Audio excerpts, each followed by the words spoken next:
नमस्कार दोस्तों, हमारे YouTube चैनल फन स्टडी में आपका स्वागत है। समास पढ़ चुके हैं। आज हम लेकर के आए हैं समास की प्रैक्टिस सीरीज। पहला कह रहा है दो अथवा दो से अधिक शब्दों से मिलकर बने हुए नए सार्थक शब्द को क्या कहते हैं? तो इसको क्या कहते हैं? समास कहते हैं। क्या कहते हैं? समास कहते हैं। फिर कह रहा समास का शाब्दिक अर्थ होता है। तो समास का शाब्दिक अर्थ मैंने बताया था कि किसी चीज़ को संक्षेप में लिखना। तो समास का शाब्दिक अर्थ क्या होता है? संक्षेप में लिखना या संक्षेप। फिर अगला कह रहा है निम्न में से कौन सा पद अव्ययी भाव समास है? तो इसमें गृहागत मतलब गृह में आगत मतलब जाना, आचार कुशल, फिर प्रतिदिन। देखो प्रतिदिन का होगा। प्रति क्या है? हमारा अव्यय चीज़ है और दिन हमारा शब्द है। तो मैंने बताया था जिसमें प्रथम पद अव्यय हो वो क्या कहलाता है? अव्ययी भाव समास। प्रतिदिन इसमें हो जाएगा हमारा। अगला कह रहा है कि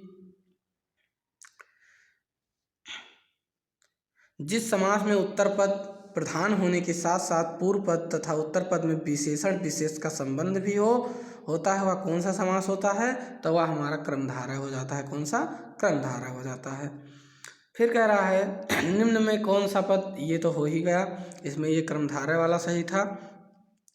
फिर अगला कह रहा है देवासुर। मैंने आप लोगों को बताया था अपवाद वाला कि देव प्लस असुर, देव मतलब देवता, असुर माने राक्षस, तो एक दूसरे के विलोम जब होते हैं तो द्वंद्व समास हो जाएगा। देशांतर मतलब देश में अंतर, तो में आया बीच में। अब में आया अधिकरण है ना, कारक का लोप है, तो अधिकरण तत्पुरुष अर्थात तत्पुरुष का भाग है ये, तो हम ये लगा देंगे तत्पुरुष। फिर अगला कह रहा है कि चौराहा में कौन सा समास है? तो मैंने बताया था कि प्रथम पद संख्यावाची हो और अंतिम पद विशेष से हो तो क्या कहलाता है? द्विगु समास अर्थात चार राहों का समूह। फिर कह रहा दसमुख। फिर मैंने बताया था कि प्रथम पद संख्यावाची हो अंतिम पद विशेष हो तो द्विगु समास, लेकिन अगर किसी थर्ड पर्सन को इंडिकेट कर रहा है तो बहुव्रीहि समास। तो दसमुख मतलब 10 मुख वाले अर्थात रावण, तो ये हो जाएगा हमारा बहुव्रीहि। फिर अगला कह रहा है सुपुरुष में कौन सा समास है? तो सु मतलब सुंदर, पुरुष माने पुरुष, सुंदर पुरुष। प्रथम पद क्या बता रहा है? प्रथम पद हमारा बता रहा है क्या? विशेषण, और अंतिम पद क्या हो जाता है? विशेष। तो ये हमारा क्रमधारय हो जाएगा। इसमें विकल्प नीचे कट गया है, आप लोग जान लेना। फिर कह रहा है ये जैसे यहाँ है तो इसमें क्या है? हमारा क्रमधारय समास हो जाएगा। फिर कह रहा है विशेषण और विशेष के योग से कौन सा समास बनता है? तो क्रमधारय भी मैंने बताया आप लोगों को। फिर कह रहा है निम्न में से एक शब्द में द्विगु समास से चयन कीजिए। अब द्विगु पहले हम जानेंगे क्या होता है। जिसका प्रथम पद क्या होता हो? संख्यावाची होता हो। तो आप लोग अब बताइए संख्यावाची कौन है इन चारों में से? तो कौन सा है? सप्ताह, 7 दिनों का समूह, सप्ताह हो गया। फिर अगला कह रहा है किस समास के दोनों शब्दों के समानाधिकरण होने पर क्रमधारय समास होता है? तो क्या होता है? कह रहा किस समास के दोनों शब्दों के समान अधिकरण होने पर क्रमधारय समास होता है? तो बताओ कौन होगा? कौन होगा क्रमधारय? इसमें मतलब बहुव्रीहि का हो जाता है, क्या हो जाता है? क्रमधारय समास हो जाता है। और उसी का अगर क्या हो जाता है? अगर थर्ड नाम आ जाता है क्रमधारय का तो बहुव्रीहि हो जाता है। मैंने आपको बताया भी था। फिर अगला कह रहा है कन्यादान में कौन सा समास है? तो कन्यादान का हम सबसे पहले विग्रह करेंगे तो क्या कहलाएगा? कन्या का दान, तो का आ गया अर्थात तत्पुरुष समास। फिर सागपात, देखो मैंने बताया था कि जब दो शब्दों के बीच योजक का चिन्ह लगा हो या वह एक दूसरे के विलोम हो तो क्या हो जाते हैं? द्वंद्व समास। अगला गगनचुंबी, गगन को चूमने वाला, तो गगन को आ गया बीच में कारक का लोप, जिसमें कारक का लोप हो वो तत्पुरुष समास हो जाता है। कौन सा समास हो जाता है बच्चों? तत्पुरुष समास। धक्का मुक्की, अब धक्का प्लस मुक्की मतलब दोनों एक दूसरे के क्या हैं? धक्का देना फिर मुक्की देना, तो एक दूसरे के विलोम है, तो ये हो जाएगा द्वंद्व समास। फिर अगला कह रहा त्रिफला, त्रि मतलब प्रथम पद संख्यावाची अंतिम पद विशेष, तो प्रथम 3 फलों का समूह अर्थात क्या हो जाएगा? द्वंद्व समास। बहुत बढ़िया क्वेश्चन। तन मन धन में कौन सा समास है? तो तन मन और धन, तन मन और धन। तो इस और शब्द का जब क्या हो, विग्रह हो बीच में, तो क्या होता है? द्वंद्व समास। फिर कह रहा अगला चक्रपाणी। यहाँ देखो चक्रपाणी में कौन सा समास है? तो चक्रपाणी मतलब हाथ, जिसके हाथ में चक्र हो वो क्या हो जाता है? बहुब्रीहि समास।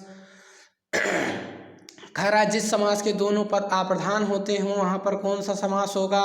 मैंने बताया था कि जिसका दोनों पद अप्रधान हो, जिसका तीसरा पद प्रधान होता है, वो क्या हो जाता है? बहुब्रीहि समास हो जाता है बच्चों। फिर कह रहा है जितेंद्रिय में कौन सा समास है? तो जिसने इंद्रियों को जीत लिया हो अर्थात जितेंद्रिय, तो बहुब्रीहि समास। फिर कह रहा अगला चक्रपाणी, मैंने बताया भी।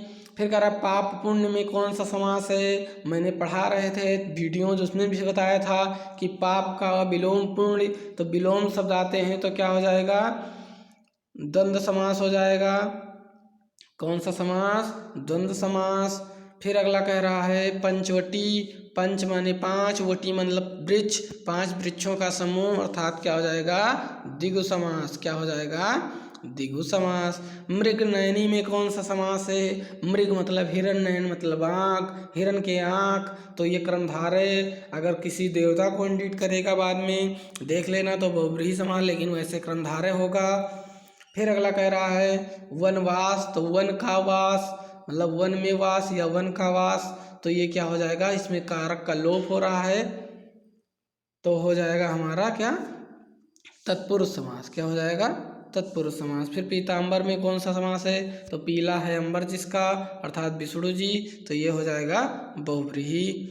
फिर अगला कह रहा है चतुर्भुज में कौन सा समास है? 4 हैं भुजाएं जिसकी अर्थात विष्णु जी, बहुब्रीहि। भाई बहन में कौन सा समास है? द्वंद्व समास, एक दूसरे के विलोम है।